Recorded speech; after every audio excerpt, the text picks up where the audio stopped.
어떻게 하면 전도를 잘할 수 있을까? 이것은 하나님을 사랑하는 모든 신실한 크리스천들의 한결같은 고민이고 숙제입니다. 저 역시 사역자로 부름을 받았지만 그럼에도 불구하고 어떻게 하면 전도를 잘하지? 늘 고민하고 기도하는 제목이기도 합니다. 자, 복음은 어떻게 전파되는가? 복음이 어떤 방식으로 증거가 되고 확산이 되는가?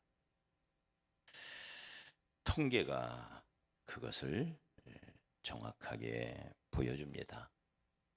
교회에 첫 발을 내딛는 사람,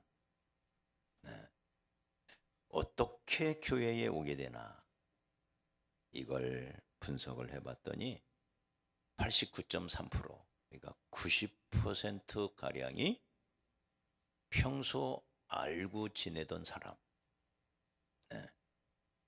평소에 친하게 지내던 사람의 인도를 받아서 교회에 발을 들여놓고 그리고 믿음을 갖게 되더라. 몇 프로? 무려 90%. 절대적인 수치죠. 절대적인 수치. 네. 이것을 오늘날 관계전도 혹은 관계중심전도 이렇게 표현을 합니다. 오스카 톰슨이라는 분은 이걸 보면서 복음은 관계를 타고 흐른다. 시작. 네. 복음이 어떻게 흘러가느냐? 관계를 타고 흘러가더라. 네. 이걸 뒤집어서 말하면 관계는 복음이 건너가는 다리다. 다리. 복음이 어떻게 건너가느냐? 네? 관계라는 다리를 통해서 건너가더라. 몇 프로가? 90%. 이것은 한국의 문제가 아니에요. 한국만 아니라 미국의 통계도 마찬가지예요. 90%가량이 가족을 통하여, 친구를 통하여, 이웃을 통하여, 직장 동료를 통하여 이런 관계를 통해서, 그러니까 생판 모르는 사람에게 가서 전도를 해서 교회에 올 확률은 10%가 채 안 되는 거예요. 다른 모든 방법을 다 합해서 교회에 오는 게 10%. 네. 나머지 90%는 관계를 통해서 오더라. 이 말은 이런 말이 되는 거죠. 앞으로 우리 밝은빛 교회가 부흥하기를 원하시나요? 우리 교회에 많은 성도들이 찾아올 겁니다. 구원받는 사람들이 올 거예요. 그걸 우리는 미래 성도라고 합시다.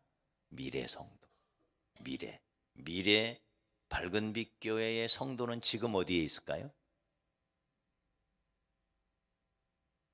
지금 우리 성도들의 관계 속에 있습니다. 몇 프로가? 90%. 그 말이에요. 네. 그러면 지금 우리가 그들과 어떤 관계를 맺고 있느냐가 하나님 나라의 부흥의 성패를 좌우하는 거죠. 지금 저와 여러분이 불신자와 관계가 없다면, 제대로 맺고 있지 못하다면 우리 교회는 전도되지 않을 거예요. 통계로 보면 그렇다. 그러니 목사가 불신자들과 어떤 관계를 맺고 있느냐? 네, 목사가 최전방에 서 있는 전도자잖아요. 그리고 그 목사가 성도들에게 이런 사실을 어떻게 모범으로 보여주고 성도들을 어떻게 고양을 시켜서 성도들에게 동기부여를 해서 성도들도 주변의 불신 이웃들과 좋은 관계를 맺도록 지도하느냐 못하느냐, 여기에 성패가 달려 있습니다. 저는 3주 전에 똑같은 제목으로 이 설교를 했습니다. 그래서 오늘은 두 번째 시간이죠. 이 말씀을 통해서 우리 자신을 한번 잘 돌아봤으면 좋겠어요. 나는 과연 하나님이 맡기신 이 복음 전도의 사명을 어떻게 지금 감당하고 있나? 그리고 앞으로 어떻게 하면 잘 감당할 수 있을까? 네. 그리고 나는 그들과 관계를 맺기 위하여 나는 어떤 준비가 되어 있나? 내 삶은, 그리고 내 인격은, 내 삶의 태도는 불신자들이 과연 나를 신뢰하고 나를 좋아서 나와 함께 교회로 따라오려고 하고 있나? 나는 과연 어떻게 살고 있나? 네, 우리 자신을 돌아보는 그런 시간이 되었으면 좋겠습니다. 이 땅에 전도하러 오신 분이 계시죠. 예수님이십니다. 나는 의인을 찾아온 것이 아니라 죄인을 불러 회개시키러 왔다. 나는 죄인을 찾아왔다. 네. 다른 마을들로 가자. 거기서도 전도하리니 나는 이를 위하여 왔노라. 전도하러 오신 분. 모든 성과 촌에 두루 다니사 천국 복음을 전파하시며 큰 도시에서부터 작은 마을까지 두루 다니시면서 복음을 전하셨던 분이 바로 우리 주님이십니다. 주님은 공생의 기간 동안에 누구를 만났을까? 진기츠라고 하는 분의 분석을 지난번에 설명드린 적이 있습니다. 사복음서 전체를 분석해 보았더니 제자들과 예수 믿는 사람들을 만난 횟수는 58번, 불신자들과 만나서 밥을 먹고 그들과 함께 지냈던 만남은 66번 더 많아요. 네. 왜 불신자들을 만났을까요? 그들과 친구 되기 위하여. 우리가 직장에서 어쩔 수 없이, 학교에서 어쩔 수 없이 불신자들과 만나는 것과는 차원이 달라요. 이분은 의도적으로 불신자들을 찾아가요. 그래서 그들과 관계를 맺어요. 그들에게 사랑을 베풀어요. 친절을 베풀어요. 그래서 그들의 마음을 얻어요. 그들의 친구가 돼요. 할렐루야. 우리는 과연 그렇게 살고 있나? 네. 그리스도의 삶의 53.2%가 전도라는 목적을 가지고 불신자들과 만나 밥을 먹고 그들과 함께 마시며 그들과 함께 시간을 보내셨더라. 네. 이것은 마치 농사꾼에게 있어서 씨를 뿌리기 전에 먼저 밭을 만드는 것과 같아요. 그들을 만나야 돼요. 네. 무조건 천국 복음을 전한다고 예수 믿으세요. 예수 믿으세요. 예수 믿으세요. 그렇게 돌아다닌다고 예수 믿는 게 아니에요. 그들과 어떤 관계를 맺느냐. 네. 농부는 먼저 손에 씨를 들지 않아요. 농부는 먼저 쟁기를 들어요. 그래서 쟁기를 들어서 깊이 갈고 온갖 거름을 넣고 비료를 넣고 또 살충제, 살균제까지 넣어서 밭을 깊게 갈아엎습니다. 그래서 옥토로 만들어. 그러고 나서 복음의 씨앗을 뿌리는 겁니다. 맞아요? 예수님께서도 가시밭, 돌짝밭, 길가와 같은 밭, 거기에는 씨를 뿌려도 안 된다는 거예요. 결실을 기대할 수가 없어요. 갔다가 씨를 그냥 가마니로 뿌려도, 차로 갖다 부어도 길가와 같은 밭에서는 결실을 기대할 수가 없어요. 옥토를 만들어야 됩니다. 할렐루야. 그 옥토를 만드는 게 뭐냐? 이게 관계라는 거예요. 관계. 아름다운 관계. 그래서 믿지 않는 사람을 친구로 삼을 줄 알아야 돼요. 어떻게 빛의 자녀가 어둠의 자식들과 어떻게 어울려 다녀? 우리 이제는 그런 말은 하지 맙시다. 이 정도 차원은 우리가 넘어갈 수 있어야죠, 그죠? 그러면 예수님은 왜 죄인들, 세리와 창기들과 어울려 다녔어요? 네? 예수님은 왜 그들의 친구가 되셨어요? 네? 우리를 언제부터 사랑하셨나요? 죄인 되었을 때. 우리가 형편없는 죄악 가운데 빠져서 하나님을 모르고 온갖 죄악 속에서 헤매고 있을 때 주님이 우리에게 찾아오셨죠. 그래서 우리에게 손을 내밀어 주셨잖아요. 맞아요? 우리를 친구 삼아 주셨잖아요. 그러니 불신자들과 어울려 다니며 죄를 지으라는 얘기가 아니고, 주께서 우리를 찾아오신 것처럼, 아버지가 나를 세상에 보낸 것처럼 나도 너희를 세상에 보내노라. 가서 그들의 빛이 되고 소금이 되어라. 할렐루야. 네. 오늘날 문제는 한국 교회가 세상의 친구가 되어야 하는데 오늘날 비난의 대상이 되어 있어요. 신뢰도가 바닥을 치고 있어요. 이런 상황에서 전도한다는 게 쉽지가 않아요. 그러므로 바닥까지 추락한 이 신뢰도를 어떻게 끌어올릴 것이냐. 네. 한국교회의 숙제이면서 한국교회 바라볼 문제가 아니라 사실은 우리 자신을 바라보면서 우리 밝은빛 교회는 과연 우리 지역에서 어떤 이미지를 가지고 있을까? 그들에게 우리는 어떤 모습으로 비춰지고 있을까? 우리 밝은빛 교회를 그들은 어떻게 평가하고 있을까? 네. 우리 밝은빛 교회의 이미지를 좋은 이미지로 잘 가꾸어가고, 이미지를 위해서가 아니라 불신자들에게 친구가 되기 위하여 교회다운 교회의 모습으로 변모해가는 그런 우리 밝은빛 교회가 되었으면 좋겠습니다.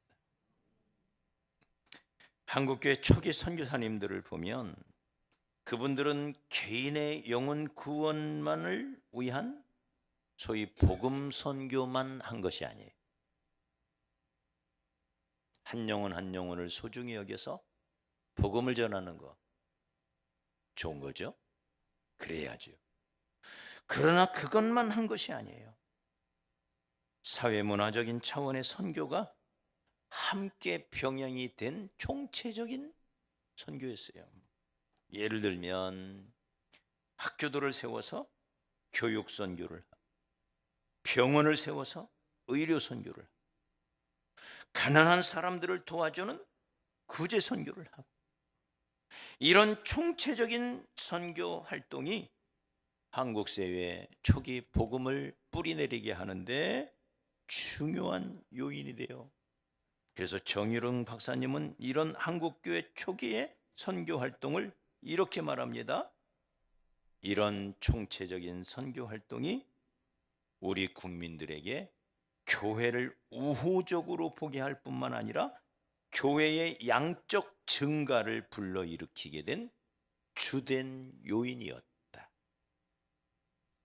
네.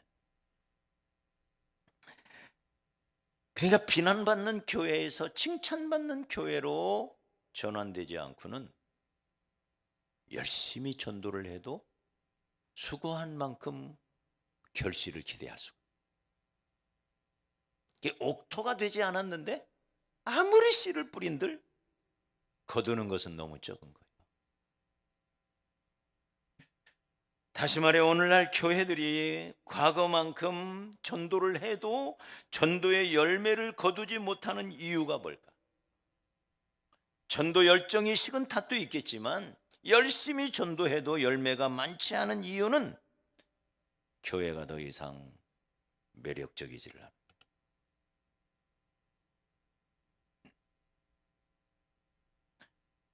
교회나 성도가 세상에서 비난의 대상이 되어 있어요. 개독교라는 말을 심심찮게 합니다. 우리 예수님이 전도를 잘 하실 수 있었던 것은 세상의 비난이 아니라 세상의 칭찬을 받았기 때문에 그래요. 누가복음 4장 14절에 보면 예수님이 마을 사람들로부터 칭찬을 받아요. 초대교회와 사도들의 전도도 마찬가지예요. 사도행전 2장 44절, 5장 13절에 보면 그들이 사람들로부터, 불신자들로부터, 온 백성으로부터 칭찬을 받았다라고 말합니다. 그러니 전도할 만한 거죠. 그동안 한국교회는 예배당을 크게 짓고 교회가 문을 열기만 하면 사람들이 몰려오는 시대가 있었어요. 70년대, 80년대, 90년대 예배당만 잘 지으면 막 사람들이 몰려왔어요. 그러나 지금 교회 건물들이 다 비어가고 있습니다. 한국 사회에 가장 필요인 다음 세대의 이 문제를 교회들은 해결하지 못해요. 그래서 오늘날 한국 교회는 경로당이 되어 있다, 이런 비아냥 소리를 듣는 거예요. 노인들이 많은 거예요, 젊은 세대보다. 어르신들 열심히 전도해서 천국 가게 해드려야죠. 맞아요? 너무 중요한 과제죠. 이 고령화 시대에 어르신 선교, 노인 전도는 너무 중요해요. 그러나 동시에 그것보다 더 중요한 것이 있다면 다음 세대들입니다. 맞아요? 미래의 성도들, 미래의 성도들. 경로당 같은 교회가 되면 그분들이 천국 가시고 나면 교회는 문을 닫아요. 제가 지난주에 찾아갔다는 청선에 있는 교회, 8년 전에 그 교회를 찾았을 때 성도가 30여 명 된다고 그랬어요. 성도가. 근데 이번에 찾아가서 물었더니 교회 다니는 성도가 18명이래요. 왜 그렇죠? 8년 동안에 12명이 천국 가셨다는 얘기. 네. 이 시골 교회예요. 가장 나이 어린 젊은 성도가 65세 부부가 있대요. 65. 가장 나이 어린. 나머지는 80, 70대도 없고 80대, 90대. 젊은이 목사님의 본인의 사명은 이분들이 천국 갈 수 있대, 천국 가실 때까지 잘 돌봐드리는 거, 이게 저의 사명 같습니다. 그렇게 얘기하더라고요. 귀한 사명이죠. 복된 일이고. 네. 이런 농촌 교회의 모습, 농촌이니까 그런다 할지라도 이런 모습이 도시 교회에도 지금 비슷한 현상들이 일어나요.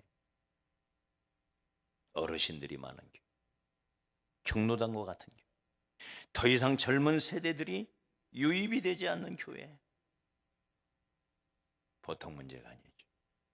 왜 그럴까? 네. 초대교회에 암브로시우스라고 하는 교부가 계셨습니다.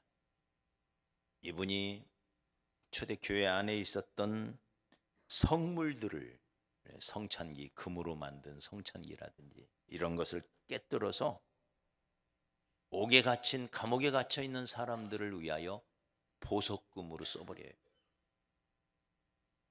그러자 수많은 비난이 쏟아집니다. 어떻게 성물을 깨뜨려서, 가난한 사람 돕는 거 좋지만, 감옥에 갇힌 사람 돕는 거 좋지만 어떻게 성물까지 깨뜨느냐. 그때 이 암브로시우스가 놀라운 변명을 합니다.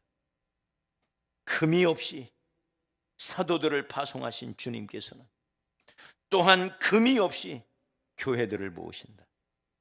교회가 금을 가진 것을 쌓아두기 위함이 아니라, 교회가 금을 가진 것은 쌓아두기 위함이 아니라 가난한 사람들의 어려움을 덜어주기 위함이다. 만일 교회가 그들에게 도움을 주지 않는다면 왜 교회에 금을 쌓아둔단 말인가? 아수르 사람들이 여호와의 성전에서 금과 은을 얼마나 많이 약탈해 갔는지를 왜 모르는가? 네?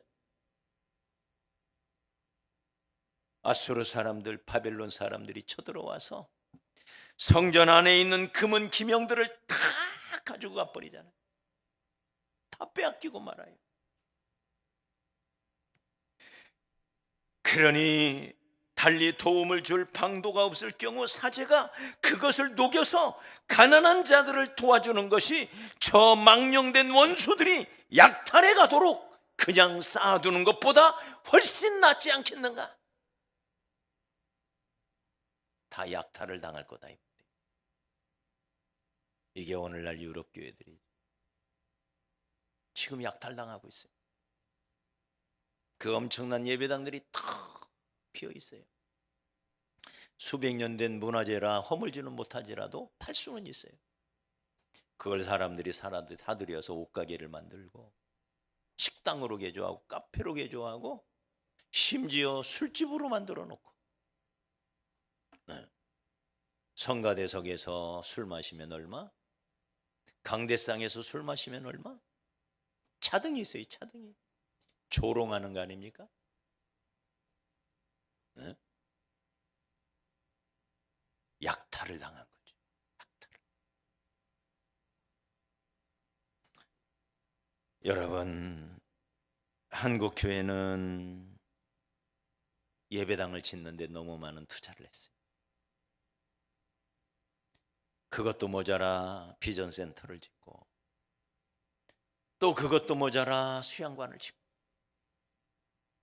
자연 좋은 곳에 떨어지게 수양관을 짓고, 우리도 때로 쉬어야 되니까 저 자연 속에 들어가서 우리 좋은 맑은 공기 마시면서 쉬면서 하나님도 찬양하고 예배하고 너무 좋죠? 수양관을 지키자. 지금 그 수양관 중에 제대로 돌아가는 게 없어요. 다 자물통을 채워놨어요. 엄청난 돈들이 거기서 썩고 있어요. 저는 한국교회가, 아니 한국교회를 바라볼 게 아니라 그 이전에 우리 밝은빛 교회라도 베푸는 교회가 되었으면 좋겠습니다. 더 많이 베풀고 더 많이 환원하고, 우리가 작년 1년 동안 우리 외국 친구들을 위해서 한 달 평균 560만 원을 썼더라고요. 한 달에 평균 560만 원. 귀한 일이죠. 정말 귀한 일이죠. 많은 분들이 어떻게 그런 일을 할 수 있느냐고 우리에게 말해요. 우리는 더 잘했으면 좋겠습니다. 외국인만이 아니라 우리 주변에 있는 어려운 이웃들을 위해서, 특별히 다음 세대들을 위하여 우리가 가진 것들을 내어놓고, 여러분이 하나님을 사랑하여 드리는 헌금들이 그런 데를 위하여 더 많이 쓰여지고, 할렐루야. 우리 예수님께서 당신이 가지고 있던 모든 것을 우리를 위하여 내어주신 것처럼 우리가 내어줄 때 반대로 교회는 차고 넘칠 거예요. 그러나 우리가 내어주는 걸 멈추는 순간, 우리만을 위하여 쓰고 우리만을 위하여 바라볼 때 교회는 턱 비어 갈 거예요. 베풀어야 할 줄 믿습니다. 이게 교회의 본질이에요. 그래서 그레이엄 톰린이라는 신학자는 오늘날 교회가 직면한 문제는 사람들이 하나님을 믿지 않는다기보다 그게 문제가 아니라네요. 교회가 오늘날 직면한 문제는 사람들이 하나님을 믿지 않는다기보다 오히려 그들이 믿을 수 있는 교회를 발견하지 못하는 게 있다. 믿을 수 있는 교회가 없다는 것. 이게 우리의 문제다.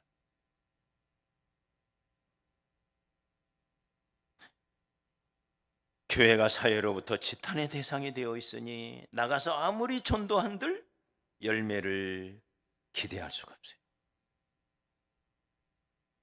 어떻게 교회의 본질로, 베푸는 교회로, 섬기는 교회로, 교회에 대한 반감을 줄이고 한국교회와 우리 밝은빛 교회가 좋은 이미지로 갱신을 해서, 다시 말해 교회의 본질적인 모습을 회복을 해서 세상으로부터 외면을 받는 게 아니라 세상으로부터 칭찬을 받을 때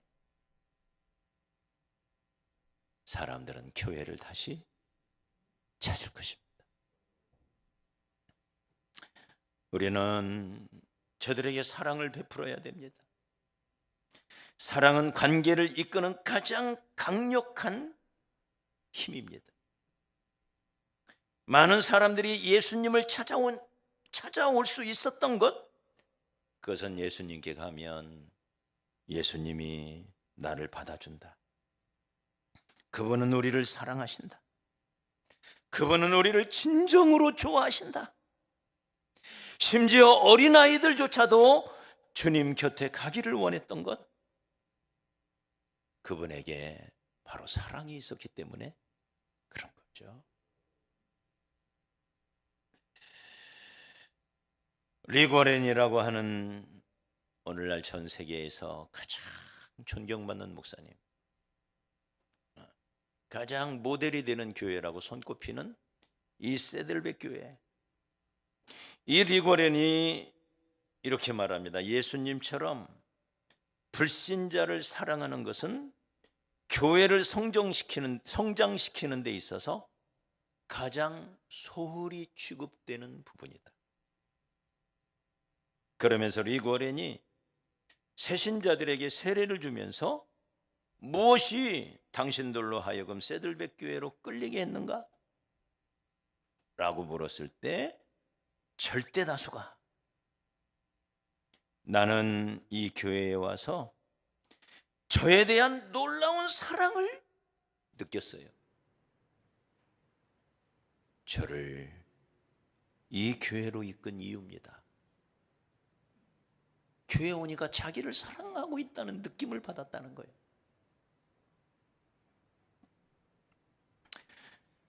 그러면서 이렇게 말합니다. 어떤 교회가 계속 작은 교회로 남아있다면 그것은 그들이 사랑하지 않기 때문입니다. 사랑은 강력한 자석처럼 사람들을 끌어당기지만 사랑의 결핍은 사람들을 쫓아버린다. 우리에게 찾아오는 한 영혼 한 영혼을 진심으로 사랑할 수 있는 그런 우리 교회가 되었으면 좋겠습니다. 다음 주에 여러분 VIP 초청하고 계시죠? 초청되어져 오는 영혼들, 무뚝뚝한 얼굴, 무심한 얼굴, 아무 관심 없는 표정, 왔어? 이런 표정으로는 그들은 우리에게서 사랑을 느끼지 못할 겁니다. 여러분, 정말 예수님의 마음으로, 하나님의 마음으로 탕자가 돌아왔을 때 그 아버지의 마음으로 우리가 환영해주고 관심 가져주고 얼굴에 밝은 미소로 따뜻함으로 친절함으로 섬기고 베풀 수 있는, 할렐루야. 세상에서도 마찬가지입니다. 나는 그리스도인으로서 어떻게 살고 있나? 내 주변의 불신자들에게 내 모습은 어떻게 비춰지고 있나? 나는 정말 그들을 진심으로 사랑하고 있는가? 사랑은 만국 공통어라고 합니다. 사랑은 다 통해요.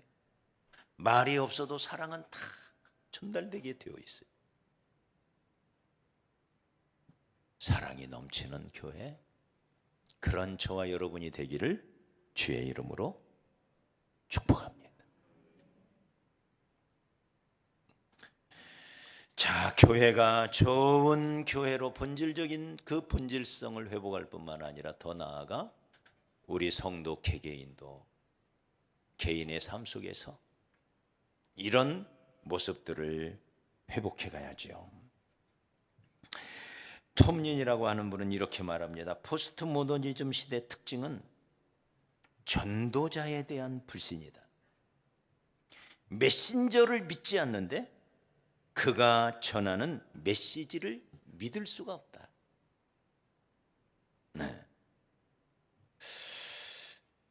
우리는 예수를 믿으면 믿을수록, 시간이 오래 갈수록 주변에서 예수 안 믿는 비그리스도인의 친구들이 점점 줄어들어요. 어쩌면 이건 자연스러운 현상입니다. 교회 일에 너무 바쁘다 보니 예수 안 믿는 사람들과 시간 보내기가 쉽지가 않아요. 더군다나 그들과는 잘 대화가 안 통해요. 믿는 사람들과 잘 통해요. 그러니 그리스도인들끼리는 잘 어울리는데 불신자와는 이상하게 멀어져요, 자꾸. 그래서 흔히 묵은 닭은 알을 못 낳는다, 이런 말을 하죠. 닭이 묵으면 알을 못 낳는 거예요. 오래 교회를 다니다 보면 주변에 친구가 없어지는 거예요. 믿지 않는 불신 친구가. 그래서 이제 막 교회를 나온 분들이 오히려 전도를 더 잘해요. 그러면 이게 과연 정상일까? 예수님의 삶은 그러지를 않았어요. 예수님은 끊임없이 세리를 찾아가요. 죄인들을 찾아가요. 자기에게 찾아온 세리장 삭개오야 내려오라. 내가 오늘 네 집에 한번 가고 싶다. 네 집에 가서 잠을 자고 싶은데 괜찮니? 하면서 그 집을 찾아가요. 그랬더니 그날 밤에 이 삭개오가 자기 친구들을 다 불러 모았어요. 누구예요? 친구들이 다? 세리예요. 세리들의 판이 열린 거예요. 그 한복판에 예수님이, 네? 당대 가장 비난받는 세리들, 그들과 우리가 통할 수 있을까요? 근데 예수님은 어쩐 일인지 그들과 그렇게 잘 통했어요. 2시간이 넘게 밥을 먹습니다. 그들과 함께. 그래서 예수를 비난하는 사람들이 뭐라고 말합니까? 저는 세리와 죄인의 친구로다. 친구가 되는 거예요. 사랑하는 여러분, 우리가 주변에서 만나는, 살면서 만나게 되는 불신자들, 그 관계를 소중히 여기시기 바랍니다. 그곳에, 거기에 고기가 있어요. 거기에 잡아낼 고기가 있는 거예요. 네. 그들과 차를 마시고, 그들과 함께 밥을 먹고, 그들과 함께 희덕거리고, 그들과 함께 산책도 하고. 네. 좀 더 구체적으로 왜 사람들이 교회 가기를 꺼리는가? 예수 믿는 사람 중에 나쁜 행실을 보이는 사람이 너무 많다는 거예요. 이건 정말 우리가 새겨둬야 돼요. 장로한테, 집사한테 당했다는 거예요. 그러니 교회가 저들 눈에 좋은 모습으로 비춰질 리가 없죠. 우리 자신을 돌아봐야 돼요. 나는 과연 예수 믿는 향기를 바라는 삶을 살고 있다. 불신자들이 볼 때 나는 저들과 조금 다른 모습인, 그들과 똑같이 돈만 밝히고 똑같이 욕심부리고 똑같이 이기적이고 똑같이 거짓말을 하고 정직하지 못하고 진실하지 못하고. 에? 꽃은 꽃인데 향기를 바라지 않는 꽃에 벌들이 날아올 리가 없는 거죠. 우리 향기로운 꽃이 되십시다. 불신자들이 볼 때 정말 아름다운 모습. 네. 저분하고 차 한잔 마시고 싶다. 이런 삶으로 우리 자신이 변화되지 않으면 우리는 전도하기가 어렵다는 거예요. 저들은 우리의 메시지를 신뢰하지 않아요. 메신저를 신뢰하는 거예요. 무슨 말일까요? 저들은 내가 전해주는 이 전도지를 보는 게 아니에요. 그들은 내 얼굴을 봐요. 내 얼굴이 전도지인 거예요. 저들은 내게서 무언가를 듣고 싶어 하지 않아요. 저들은 보고 싶어요.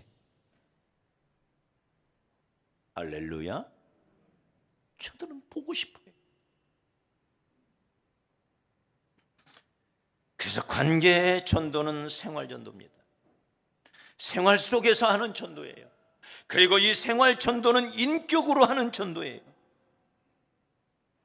그리스도와 아름다운 인격적 관계를 맺고 불신자와 아름다운 인격적 관계를 맺고, 이게 신자의 삶이에요.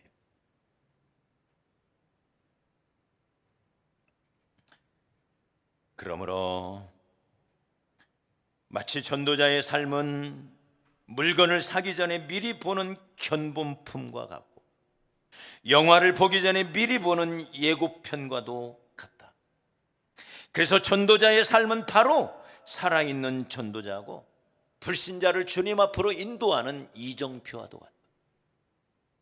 견본품이 잘 돼 있는데 견본품이 망가져 있는데 물건을 살 리가 없죠. 예고편이 재미가 없는데 본편을 볼 리가 없죠. 맞아요? 네? 형편없는 예고편을 보고 누가 본편을 보고 싶은 마음이 들겠어요? 견본을 보니까 다 망가져 있어요. 형편없어요. 그러니 누가 물건을 사겠어요? 이정표가 잘못 가르치고 있는데, 네? 동쪽으로 가야 천국으로 가는데 이정표인 저와 여러분의 삶은 서쪽을 가리키고 있으니 어떻게 그 이정표를 보고 천국으로 오겠어요? 그러니 우리의 삶, 우리의 인격을 돌아보면서 나는 과연 꽃으로서 그리스도의 향기를 바라고 있나? 우리 자신을 돌아봐야 하겠습니다.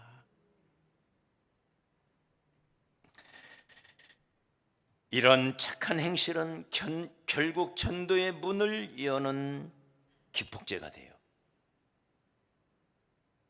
매력적인 사람이 되어야 돼요. 본받고 싶은 사람이 되어야 돼요. 그것이 전도의 기폭제가 돼요.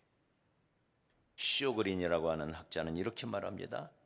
섬김은 하나님 나라가 세상 속으로 전진해 들어가기 위한 촉매자다. 촉매지. 섬겨야 된다. 뭘로 섬겨야 될까? 따뜻한 가슴으로 섬기고, 친절한 말로 섬기고, 그리고 호주머니를 열어서 섬기고, 베풀어야 돼요. 선물 주기 좋아하는 자는 사람마다 친구가 된다 그랬어요. 베풀어야 돼요. 끊임없이 우리 주변의 불신자들, 직장에서 만나는 불신자들, 학교에서 만나는 불신자들, 이웃들의 삶 속에서 끊임없이 베풀어야 돼요. 남김없이 주는 나무가 되어서, 아낌없이 주는 나무가 되어서 베풀어야 돼요. 베풀면 주님이 이렇게 약속하십니다. 주라, 그리하면 후히 되어 누르고 흔들어 넘치도록 하여 너희에게 안겨주리라. 이게 하나님의 방법이에요. 베풀어야 돼. 예수님은 자신에게 있는 모든 것을 베풀므로 온 세상을 그분은 다시 얻으셨어요. 우리가 베풀어야 돼. 예수 믿는 사람들이 깍쟁이 소리 들으면 안 돼. 이기적인 말이라는 소리 들으면 안 돼. 베풀고 따뜻한 말 한마디라도 베풀고 작은 콩 한 쪽이라도 나눠 먹고, 네, 그들과 차 한 잔 마시고, 회사에서도 커피를 가장 많이 사는 사람, 베푸는 사람. 그러면 주님이 약속하시기를 후히 되어 누르고 흔들어 넘치도록 하여 너희에게 안겨주리. 그러면서 쇼그리는 이렇게 말합니다. 많이 거두려면 수학에 관심을 갖지 말고 씨를 뿌리는데 더 많은 투자를 해라. 이 무슨 말이에요? 교회 와라, 교회 와라 라고 전도하는 것보다 더 많이 베풀어라, 그 말이에요. 씨를 뿌려라. 그러면서 자기의 경험을 얘기합니다. 최소한 6개월을 섬기면 공기가 달라지고 신뢰 분위기가 달라지고 신뢰가 회복되어 비로소 많은 열매를 거둘 수 있더라. 이 본인의 경험이에요. 6개월을 섬겼더니 불신자에게 전도 대상자를 정해놓으면 전도 대상자에게 교회 가자, 야 교회 가야 돼, 교회 가야 돼, 이런 말 100번 하는 것보다 섬기라는 거예요. 같이 차 마시고 작은 선물이라도 베풀면서 손잡아주고 기도해주고 축복해주고 격려해주고, 네? 이게 씨 뿌리는 거예요. 이게 씨 뿌리는. 다시 말해 이게 관계를 맺는 거예요. 자꾸 교회 오라고 그러면 부담스러워서 나를 피해요. 그때부터 사랑으로 관계를 세우는, 대접받기 원하는 대로 대접하라는 주님의 말씀처럼 대접하고 섬기고 베푸는 일에 힘을 쏟으시기를 주의 이름으로 축복합니다. 무엇보다도 친절한 말씨, 친절하게 대해주는 거죠. 그래서 마크 미텔버그라고 하는 분은 이렇게 말합니다. 진리와 친절은 환상의 짝꿍이다. 이 복음과 친절은 환상의 짝꿍이라는 거예요. 복음만으로 결코 주님 앞에 오지 않아요. 복음을 전하는 자의 따뜻한 친절, 따뜻한 섬김, 그래서 주님 앞에 나오게 되는 것입니다. 그러므로 지난 다음 주에 우리 교회에 찾아올 분들, 그들이 여기에 와서 자기가 환영받는 존재, 존중받는 존재라고 느끼게 해야 돼요. 누구라도 따뜻하게 환영받지 못하는 곳에는 가기 싫어해. 여기는 나를 환영해 주지 않는구나, 가기 싫은 거예요. 네. 밝은 표정으로 탕자가 돌아왔을 때 아버지가 그 탕자를 맞이한 것처럼, 물론 과잉 친절은 잘못하면 역반응이 나올 수도 있지만 우리가 그들을 배려하고 그들에게 관심을 갖고, 그래서 그들로 하여금 야 내가 여기 오니까 환영받는구나, 존중을 받고 있구나, 이런 마음을 갖도록 우리가, 우리 한 사람 한 사람이 잘 실천하는 저와 여러분이 되었으면 좋겠습니다. 결론을 맺죠. 비난받는 교회에서 칭찬받는 교회로 만들어 가십시다. 할렐루야. 베푸는 교회로, 우리만의 잔치가 아니라 베푸는 교회로, 주는 교회로, 아낌없이 주는 교회로 우리 교회를 만들어가고, 이 지역민들, 우리 지역에 사는 지역민들이 무엇을 우리 교회에 원하는 걸까? 그 필요를 잘 찾아서 채워주려는 노력, 이것이 우리 교회가 할 일이고, 제가 할 일이고, 여러분과 함께 하나가 되어서 할 일입니다. 동시에 우리 개개인이 개인 삶에 있어서 예수님의 사랑을 회복하고 아름다운 인격과 섬김과 친절함으로 불신자들을 진정으로 사랑하고 그들을 친구 삼아가는 그런 저와 여러분이 되었으면 좋겠습니다.